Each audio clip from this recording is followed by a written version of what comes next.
Greetings everybody and welcome to a special Meet the Business episode. I'm your host. I am of course the always Henry Stevens. Everybody, how do you do? I hope you're all well. And today we are joined by social media marketing specialist Sascha Dutta. Sascha, how are you? Thank you for joining us. I'm good, thank you. Thank you for inviting me on today. No, it's great. It's great. I absolutely love the background, by the way. Just love the background.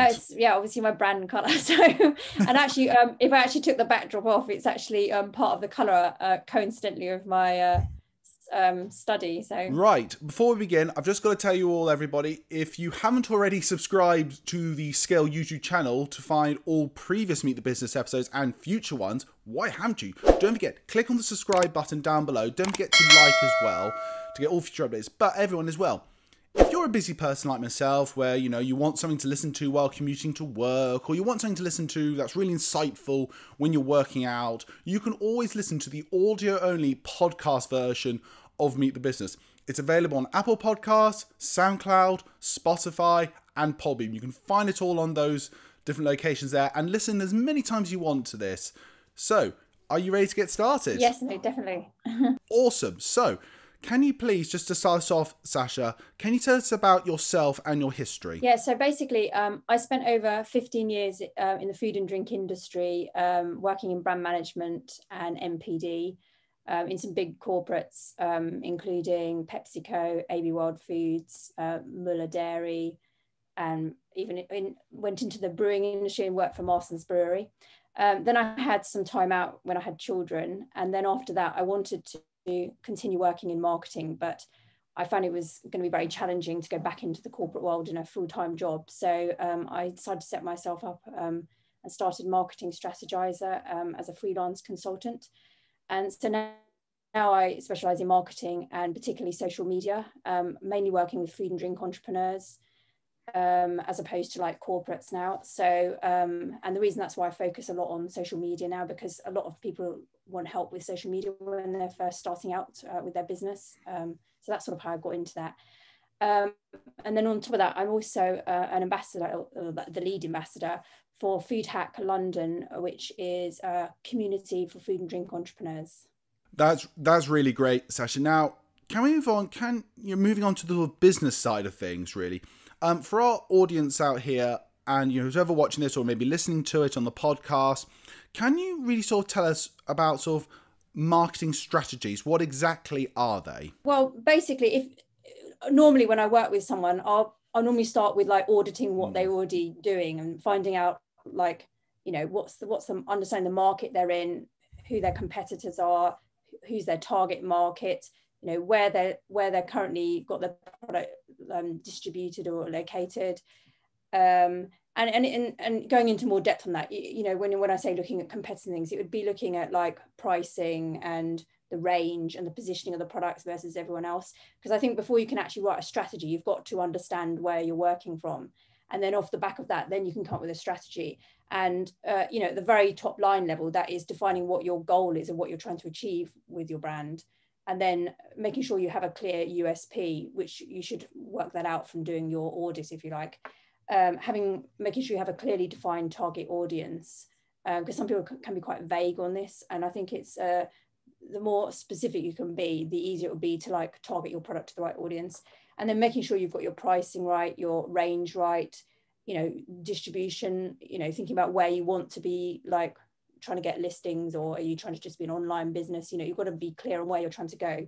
And then after that, you get into the more granular detail of, specific strategies for like specific marketing channels, and obviously overlapping into sales. Now, I don't cover sales strategy specifically, but you have to have a think about that as doing part of marketing. That's sort of part and parcel of it. And I think that really came through to me, particularly when I worked in the corporate world, because when you do brand management, you're not just doing advertising, for example, you're actually managing the whole brand, which includes looking at the pricing of your product, where it's distributed, even though you don't get involved in the day-to-day of getting it into listings into certain accounts, because that you have a sales team that do that. But it's really important to understand that and work very closely with people like sales and other parts of the business to work on marketing. So really that's what I do. And obviously in a wider, what I call like a brand plan, which is what we used to do when you work in brand management, which is basically marketing strategy, but sort of wider, if you like. You would also include in that if you were launching any new products or any innovation. And if you're planning to do any specific market research, like data research, especially if it's like paid surveys or paid focus groups or anything like that, things that you may do in the course of the year as part when you're planning your budget and things as well. So a brand plan is a more in-depth, and it's wider than just say a pure marketing strategy, which could be just about one aspect of marketing. And obviously because I specialize in social media, sometimes I just focus on doing a social media strategy. But yeah. Now, can we basically talk about the social media platforms per se? Now, we at Scayl, we use LinkedIn as our main one. We are very much a mostly business to business, B2B company, but we have a presence on Facebook and Twitter and Instagram and TikTok as well. But do you find that maybe one social media platform is better for marketing than others? Well, it really depends on everything boils down to your target audience. And obviously in your case, because you're targeting a B2B audience, it completely understand why LinkedIn is your main platform. Obviously you use other ones as well. So I think if you're doing consumer products, then LinkedIn is not necessarily going to be your main platform, not for your end consumer. So you're probably going to be on Instagram and Facebook, your main ones. I mean, that doesn't mean to say if you're doing other things that you can't be on something like YouTube, and you can't be on Pinterest, and you can't obviously have a presence on LinkedIn. I mean, there's a lot of people, just because they're in a business mindset when they're on LinkedIn, it doesn't mean they're not your consumers. So I think it sort of depends really where, who your target audience is and where they're most likely to be. And that's how you pick, really, because you can't, if you've got a limited budget and limited, resource and time, there's no point being on every single platform and doing it badly. It's much better to focus on one or two of them and do it really well. Absolutely, yeah. Now, obviously, I'm a massive fan of YouTube. I use YouTube a lot in my marketing plans myself. Not only do we've got this YouTube show coming, we've got many others down the line as well. I use it for my own personal channels. I think YouTube is very, very important in marketing now, because I think so many people will come and watch a video more than maybe read some text. They'll want to see a video. It's much easier, and it's really much more, you could say, enjoyable. What do you think? Yeah, no, I mean, I think YouTube's a really important channel, and I think that crosses over both in a B2B context and in a B2C context, because businesses are seeking out like solutions or trying to improve all the time and learn, and it's a brilliant platform for learning, like finding videos on learning things. And equally for the end consumer, particularly at the moment while people are in lockdown, they've got a lot of time on, because obviously I specialize in the food and drink industry. So if people are buying products and they're not sure how to cook with them, they might go and look for a YouTube recipe, someone demonstrating how to cook something. And it's a brilliant way, if you're selling products, like how to demonstrate different usage occasions or new ways to use the product and things. So you can actually be really creative using YouTube. But I mean, obviously, if you, as you all know, if you're going to go down the route of doing video, then obviously you've got to think about how you put the production of that and things. And obviously you're doing cooking, you don't want to video and it looks awful. So, you need to invest in the money to have it done correctly. Otherwise you just like ruin your brand reputation if you do a really bad shoddy video in a kitchen somewhere. So you've got to make sure it's done correctly though. Yeah, I know exactly what you mean, because, people will sort of, watch this video and they'll learn about yourself as well from this video as well. But again, what I like about certainly using YouTube as well is how you can, you create content that's great for, for your customers, and people can learn something and discover you this way. But you can also sort of reuse it in your digital marketing campaigns, creating video ads, or, you can post it in different platforms as well. So it can be used in multiple different ways, can't it? Yeah, and the good thing as well is once you've done, say, some video that you use for YouTube, you can then what we call repurpose it into other ways. So for example, you can use it particularly on Instagram, because this is really good with algorithms at the moment, is the reels. And obviously reels are only very short, but you could take clips out of your longer video and reuse it. And the same with even doing Instagram stories, or you can obviously use the video as well in Instagram TV. So you can repurpose things and actually use them within the other platforms as well, which is a really good thing.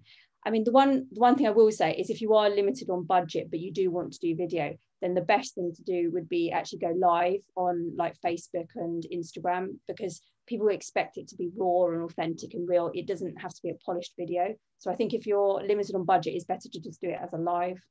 So just looking at the other social media marketing platforms, obviously, we've talked about YouTube a bit here, a bit about LinkedIn, but we'll get back to that. You've got Facebook, you've got Twitter, you've got Instagram. They're the sort of real main ones. What would you say is the sort of pros and cons of each of them? Yeah, I mean, each platform is quite different. I mean, obviously on all of them you can post something, but the best way to use one is slightly different. So if we start with Facebook, the top tips I give on that is you obviously need to have a business page if you're a business. You cannot post about your business off a personal page because if Facebook finds out, they'd probably ban you. So I wouldn't do that. I'd definitely set up a separate business page. And there's a benefit to that as well, because if you want to run ads later on, and you want to have like a lookalike audience, or you need to base it off and you have to run ads from your business page anyway. So it's always worth having a business page set up. The only problem with business pages on Facebook though is the organic reach is very, very low. So the way that whole platform set up is it's what they call pay to play. So you basically have to pay to do ads on there to really get any success in terms of reach and attracting new followers and things to your page. So it is quite a hard one to be on unless you've got money to spend on advertising. The only thing I would say on that though is one workaround, if you like, if you don't have budget to spend on advertising but you want to be on Facebook, is a definite must is to join Facebook groups, like ones that are relevant to your target audience. I was going to and they are amazing. Yeah, because you can then, depending on the rules of the group and, when you're allowed to promote yourself, because not all groups allow you to promote, or they let you promote on certain days of the week. You've got to follow the rules, else you'll get banned from a group. But actually, sometimes you can share your posts in there. You can sometimes go live in there. It depends on the rules of it, or you can share a recorded video in there. If you're running an event or you're going to be running an event, or you can do that as well. So you just have to follow the rules of the group, but it's all about finding the right groups to be in. And that can be a huge benefit if you don't have the money to spend on ads on Facebook. And I definitely encourage that. And even depending on the nature of your brand and what you do, you may even want to set your own group up.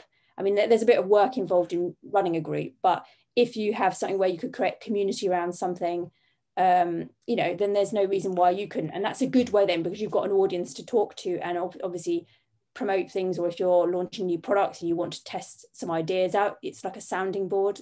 So actually, if you've got the time to invest in something, but you just don't have the money to pay on ad, setting up a free Facebook group and attracting in your target audience is another good way of doing it too. Yeah, completely about that, Sascha, because obviously when I first learned about marketing side of things, the word that came up the whole time was community, building the community. And that's, you say, what Facebook groups are really great for. I mean, we at Scayl, we've got our page, but we now have a group to sort of help build community and build people in and all that sorts of things. When we're also doing it for other companies under the YOLO banner, which Scayl falls under.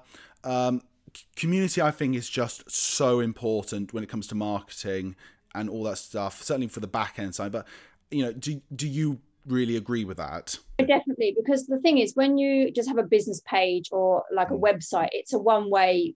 It's like you broadcasting really at people, and okay, on the business page you can respond back, but most consumers, I tend to find, unless you've got a very specific brand that's tends to be more like iconic brands that have got like a big following, or you're a big name public speaker, or you're a famous person or whatever, you don't generally get loads of engagement on your business page. But yet the beauty of having a group is you can create that engagement by asking the right questions, inviting, especially when you're starting out, get people that know you, your people, loyal customers and things in there who are passionate about your brand and will talk about it to get the engagement going. Because basically the way Facebook groups work is the more engagement you get in them and the more people that join, the more Facebook will recommend your group when they do recommendations for which groups you should be joining based on your interests and what you're sort of looking at on Facebook. And so therefore it's technically a way of free advertising your group, where they would never do that about your business page. So any of your ads, if you like, because that's a paid section. So it's actually a really good way of getting in front of people. But it's really key that you create engagement from the start of it, and that's a part of building a community. That's the community aspect of it. And I don't imagine it's definitely probably easy on some brands or some businesses than others to do that. But I think you just got to be creative and find a way to do it. I mean, I notice a lot of the big corporates now are doing that. You know, like the big iconic brands have a community aspect to it. And maybe it's about sharing tips on how to do something with their products and things. And then you get loyal fans and people then, and you ask people to share, if you're doing food, like their recipes and things. So you create engagement by asking the right questions. And that's a really key part of it. When you run groups. Awesome. So let's discuss Twitter here. Now, I use Twitter a lot in my normal day-to-day life. However, I find over recently it's not really become the number one place to do sort of marketing, because it's not, I think, really designed for that. It's sort of stuff put on there and it's sort of very much maybe sometimes ignored. It's not really the best place. I mean, how do you feel about marketing on Twitter? There are some people. I think I personally find it a more challenging platform than the other ones. I think it suits more some business industries and sectors more than others. I mean, anyone who's in like press, media, the public eye, anything on news, that type of thing does really well on it. I think the key thing with Twitter is it's a very fast-paced platform and things go out of date very quickly. So it's not like other platforms where there's more linger time, if you like, for people to see your post later in the day. It's very fast paced. So if you're going to be on there, you've got to be posting like 5 times a day at least, sort of thing, to actually get like some actual presence. Because the problem is the number of people who actually see your post is quite small. And if people don't engage and retweet and everything, like within, a very quick time period after you've posted, then your post gets lost really. And that's the problem with it. And it's also about picking the right hashtags, because you shouldn't be using more than about 2 or 3 hashtags on Twitter. It's not like Instagram. So it's quite key to pick the right hashtags as well. Otherwise, you just get lost as well. So it's a more challenging one, but it's about very regular posting on there. Yeah. And it's all about short facts and short updates and things by the nature of the platform. I mean, the one good thing though with Twitter is if you want to share links and things, so it's quite good if you've done a video, you can go look, my video is now live on YouTube or whatever. It's quite good for sharing links, because the main thing with the other platforms now is they don't like you sharing links to go off onto other platforms, so they penalize you if you put that in your actual main post. Whereas on Twitter, that's what Twitter's always been renowned for. It's like sharing information and resources. So that's one good thing with Twitter is that's how it was originally built, and that's how it still works. It's all about sharing content. Awesome. Yeah, I see that. I really do see that. Now, one of my absolute favorites to do market on, social media marketing per se, is Instagram. I think Instagram is fantastic because not only, I think you get the most sort of, community-based building. I think I get the most, sort of likes and sort of, responses. You can put great photos up there, great videos. You've got your reels that you're doing up there. And I'll add this into say sort of TikTok stuff into this whole sort of, it's a similar thing as well, I think, in a way, the little videos and posting stuff on there. But I think you get the most response, the most clicks. People, I think, notice you now a lot more on Instagram. I mean, where do you stand with Instagram, really? Yeah, no, definitely. I mean, I think this is the direction things are going in. I think from just your bog standard writing a written post, everything's going more in the video and the fun sort of aspects. And it's a brilliant way to get people to engage with your brand. And I think there's something for everyone there. Those that like the short videos, like the reels and, will love all that. Someone who wants to see something longer can watch the Instagram TV. You obviously got the stories, which are more, which then turn into highlights, which are great for like just a short clip of what's going on for updates, or you're launching a new product you've got an offer on, but obviously there's still a place for the traditional post, if you like, and obviously you can still have a video as a post, a short video. And I really like the carousel posts as well. So if you've got a range, or you want to show different steps, like when you're doing a recipe or something, then you can actually show them even if you're not doing it as a video, or even repurposing. So you've done a video, but you want to do it as just posts and photographs. Yeah. I love the whole aspect of that. And then also, it's not just about using photos either. The whole idea that you can use graphics and GIFs and all these other things as well. I think it's quite a fun platform. But I mean, saying that though, it is a bit more work than the other platforms, because you've got to be able to create all these forms of content. So if you're just starting out, you're probably best to just start with one or two things, rather than trying to do every single thing that you can on Instagram, because I think you just get overwhelmed by it, to be honest, unless you've got a full-time person just working on social media. Yes, I completely understand where you're coming from, and I understand, but for me personally, when it comes to marketing, certainly Scayl, or say, I really put a lot of effort and time into it, and I find the response is always better than many other platforms. Honestly, at the moment, I get the most sort of, people interacting with you, noticing you. I feel if you put the effort into Instagram, it really does sort of work in the end. No, I mean, I think the engagement is a lot better on there than, say, Facebook. So I think if you had to, unless you're going to, as I said, do a group on Facebook, I think I'd invest more time on Instagram than Facebook, because I think you get, I mean, I've noticed that, because even though I work in social media, I actually only set myself up a business Instagram account last year. And I've noticed that literally growing from scratch, that actually it's a lot quicker to grow your audience. My audience on Instagram is bigger than Facebook, and I've had the Facebook one for years. And it's just, I just find it easier to engage with people and grow your audience quicker. But I think, as you say, you've got to put out the right content. If you put out bad quality content, that people are not going to be interested. So you've got to have things that resonate with your audience. And if you're talking about food and drink, it's got to be beautiful looking imagery, because that's, people buy with their eyes. So they want to see, and unfortunately I see a lot out there when people just have really bad quality shots of food or recipes and things. And the problem is there's so many people posting food things on there now that to stand out, you've got to have good looking imagery. So let's round this off now, looking at sort of the one I mentioned at the beginning here, which was LinkedIn, mostly known as the business-to-business social media. Now, I absolutely love LinkedIn. I think it's just fantastic, because if you create something and let's say it's liked or applauded, LinkedIn sort of sees that and like pushes it. It pushes other people to see it and find it more. It really does help you get your word out there. And if you've posted something, let's say a couple of months ago or weeks or something, and it, if somebody suddenly finds it, it will show it saying, hey, you might like this, you might like that.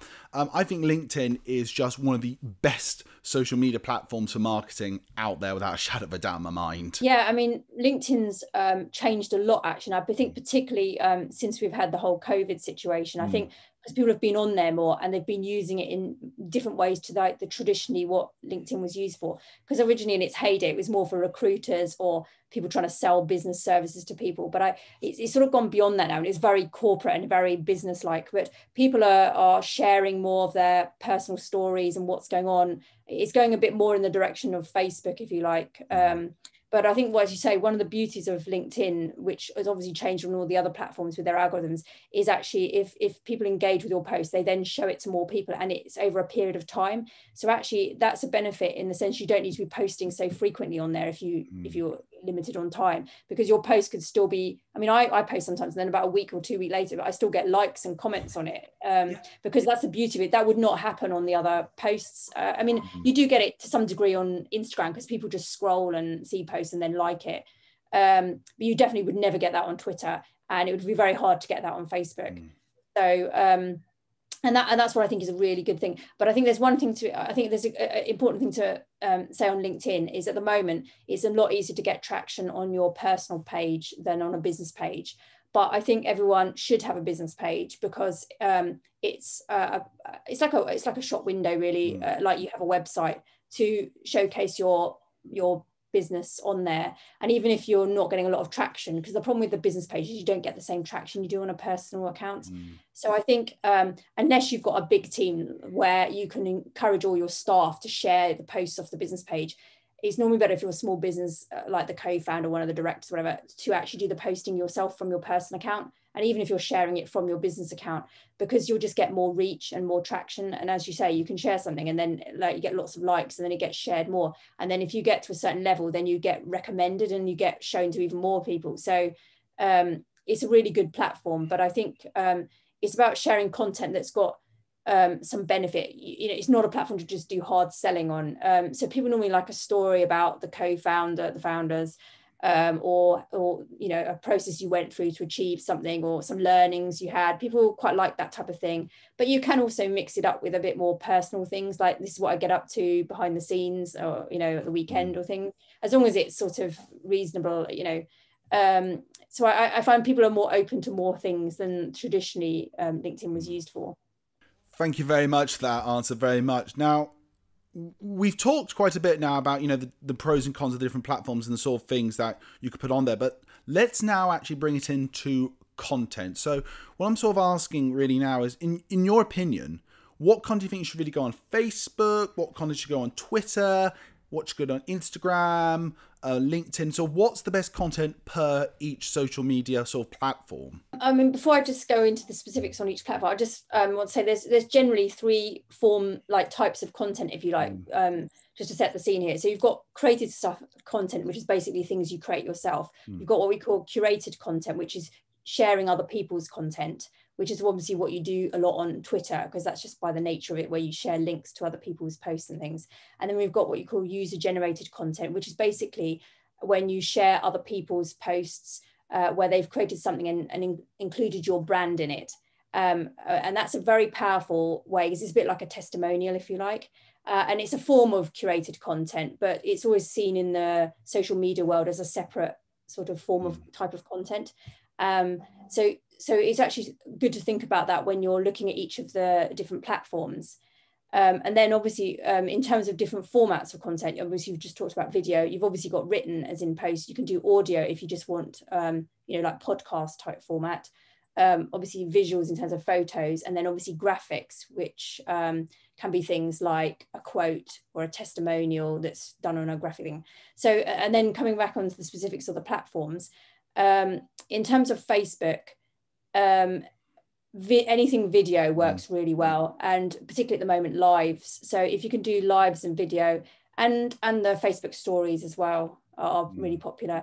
I think just plain written posts generally don't get very much traction now. You've got to be more visual on there, and video is the way to go, and they're pushing that in terms of the algorithms more on Facebook.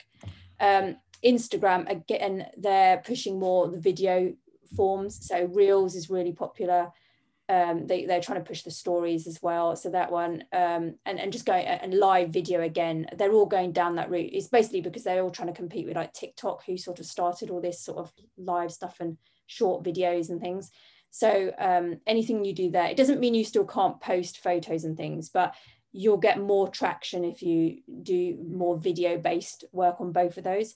And Instagram's a brilliant one for doing user generated content, but you have to what we call regram.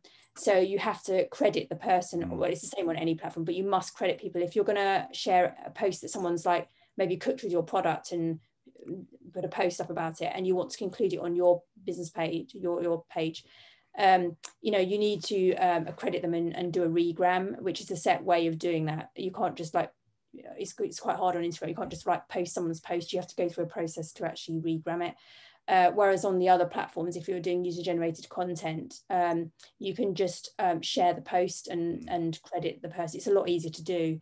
Instagram's the more complicated one for that. But I mean, there's a set process and it's very easy to follow.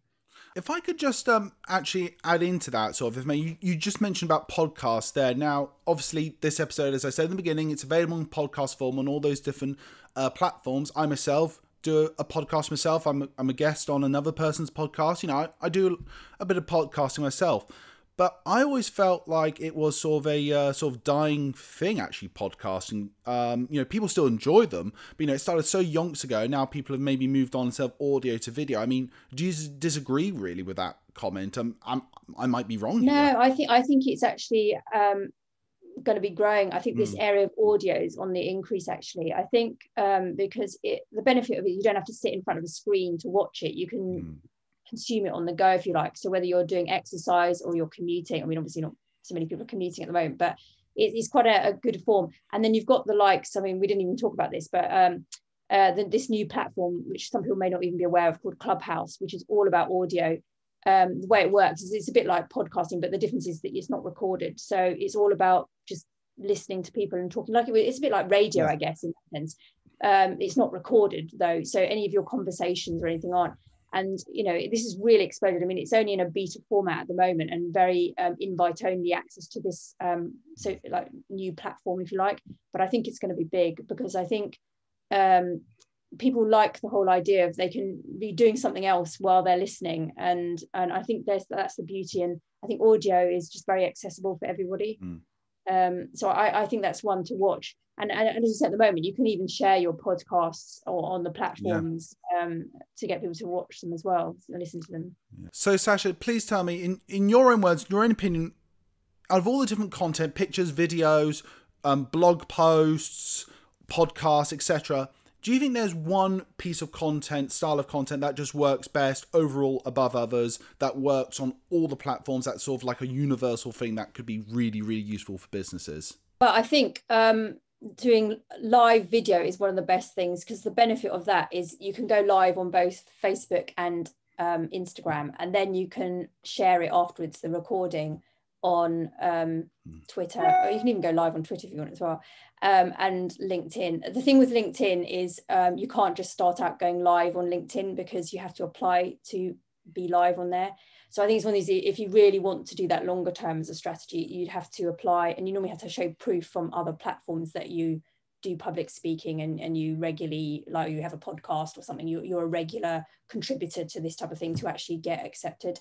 But yeah, doing video, even if you don't want to do live, recorded video, demonstrating something, just talking to camera, even just talking about your story of your brand or anything to get started would be the best thing, because the reason being is because you then become like known by everyone who watches the video. People can then suddenly connect with you instantly. And a lot of people, particularly when smaller brands and startup brands, people want to hear the story of the owner, the founders, like what's their story, why do they launch this product, why are they passionate about it?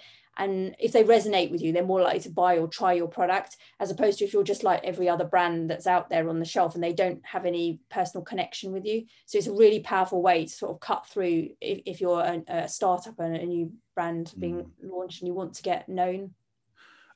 Let's start rounding this interview off, Sascha, just by asking a couple of questions more towards, like, the future. Obviously, it's all a guessing game. But in your opinion, what is the future of social media in a sense, when it comes to marketing? I mean, will Facebook, Twitter and Instagram still be around 10 years time?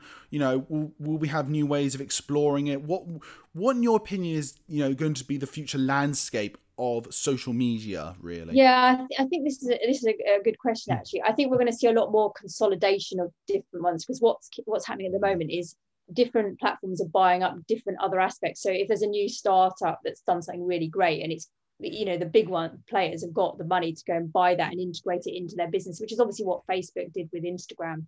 So I think we're going to get a lot more like buying up smaller great ideas so the bigger people just get bigger. I think, unfortunately, that would be part of it. But they're going to take the great ideas, but I think the future in terms of what they're looking for will be things to do with visual and video. I don't think that's going to go away. And I think audio is on the rise, particularly if this Clubhouse thing really takes off.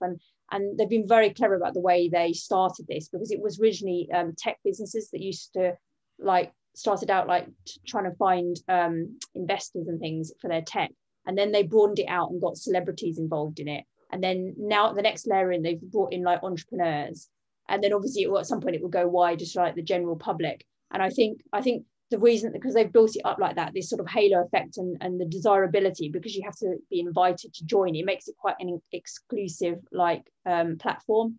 So I think it's one to watch. And I think it wouldn't surprise me if Facebook and Instagram and all these other platforms are watching what's going to happen with this and maybe come up with their own version that's built within their own platforms. So yeah, I really, I sort of see where you're coming from. I suppose I would equivalent it to the idea, like maybe similar to like Netflix and Amazon, where they buy content to put on their streaming service, content for people to watch. It's going to be the same sort of thing, maybe how, these social media platforms like Facebook and Twitter will buy stuff in to add to their platforms to make them stand out more than others. But the other thing I really want to discuss with you, and I'd love your opinions as well down below, if you want to give your thoughts on this as well, please don't forget, comment down below, is how I think virtual reality is going to play a massive part in the future. The idea of like a sort of akin to like Ready Player One, massive multiplayer online games where you'll have a virtual reality headset you'll put on and you'll be in a full virtual reality social thing, like, you know, virtual reality Facebook, for, you know, to give an example. I mean, what do you think of that as well? Yeah, no, I think some of the new technologies like virtual reality and augmented reality, you know, all these sort of things are going to come in a lot more now. You're starting to see it already. I think you can now, with the augmented reality, you can see, you know, you can try on makeup or you can try on shoes like virtually, and it takes your dimensions of your foot or whatever, and then you can try on a shoe virtually to see if it's the right fit. You know, the technology is amazing out there, and this can only be a great thing for brands that are in those sort of areas where you need to be able to like try on clothes or test something out, or, you know, whether it's hair color, hair dye color, or makeup colors. You know, the options are amazing, you know, the technology that you can do. And I think you're right, some of these things are going to really play. So it's either more on the gamification side, which you were sort of alluding to, or on the just more practical side for like actually helping people buy products. Yeah, I completely agree, Sascha. I think, you know, talking about what you said about, you know, trying on the boots virtually, I think one day, you know, certainly our Scayl room here, we're going to be able to have a virtual reality room where people can come and try the machines virtually, put their products in virtually and try it out that way. Virtual marketing, I think, definitely is going to be one of the massive futures of marketing just in general and social media marketing. But let me ask that question to you, actually. What do you think will the future be of social media marketing? I think it's a key part of the marketing mix now. I think in the past people used to say, "Oh, is it really like you know?" And when you know when I was still in the corporate world, it was not really a big part of the marketing budget. But I think particularly in the last year, I think it's expanded, like increased the importance of social media. And the main thing is about giving value and content, and it's really key you have the right content. Whether you choose to go down a video route, whether you choose to go down blogging, but it's more than just, you know, the worst ones I see are people just plugging their product the whole time and just trying to hard sell. You know, that's not what people want to engage with on social media. They want to see more than that. You know, you've got to give advice and tips and share your story. They want to know more about the brand, and you being like an authentic person and an authentic brand. And, you know, even now, you know, particularly like causes are so important. People want to know about your, you know, are you passionate about sustainability or whatever it is, you know, showing wider than just I'm a brand on a shelf. You know, you've got, and it's a great platform to be able to do this. I mean, like when I was first starting my career in marketing, you didn't have a platform like a forum to be able to talk to consumers like this. It's a brilliant way to reach directly and get direct feedback from consumers in real time. You had to go and actually conduct research to get this information in the past. It's a brilliant tool if you actually use social media properly, and I think it's there to stay. And I think the quality of content is just going to get better and better over time, because you're going to have to do that to stand out as a brand. Can I just add something a little extra in here? You just talked about not just doing the same sort of content over and over again, doing, you know, some things that are slightly different on, like, for instance, an Instagram post, not just, for instance, say, constant pictures of Scayl machines. Can you go into a bit more detail about that? Yeah, so people want to, you know, the main purpose of content generally, if I just go into the sort of framework, is more like you're either going to educate someone, you want to entertain someone, which is why you get cat videos and all that something, inform people about something, which is obviously when you're launching a product or something like that, or inspiring people. So inspiring could be like, how could I cook with this product? So, and I think when you're making or creating content, you need to think like, what's the purpose of the content I'm creating, and try and mix it up so you're not just doing the same thing the whole time. And I think that's key as well, because otherwise you're just going to get bored. If you just, as I say, just post product shots going like, buy this, that's boring. People are going to switch off your following you. Whereas if you do different things, so sometimes it's behind the scenes about the founder or the co-founder, about members of staff in the office, what they get up to, you know, what they're doing on their job. I mean, you know, I don't mean like necessarily social on their weekends or whatever, but, you know, what they do, like what it's like in your, if you've got a factory, what's your factory like, what you do. If you're growing wine, you can go and see the vineyard, you know, showing your backstory and things. And then, you know, sharing other tips and themes to do with the sector you're in.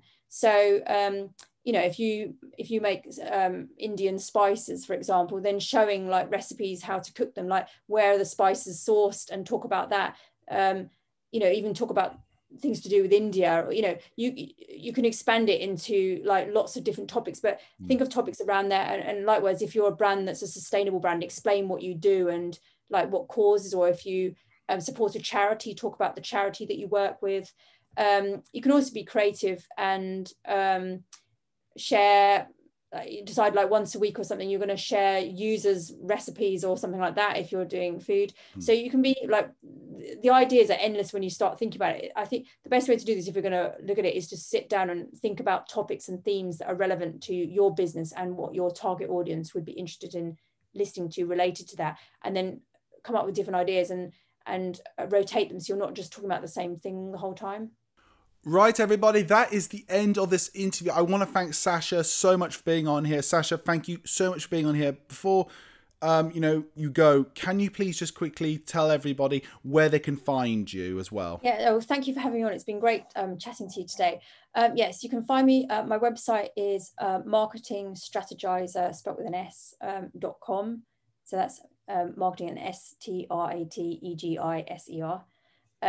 Or you can also find me on Instagram under Marketing Strategizer, Facebook under Marketing Strategizer, LinkedIn. I've got my business profile. You can find me under Sascha Dutta, and then I've got Nay Taylor because that was my maiden name.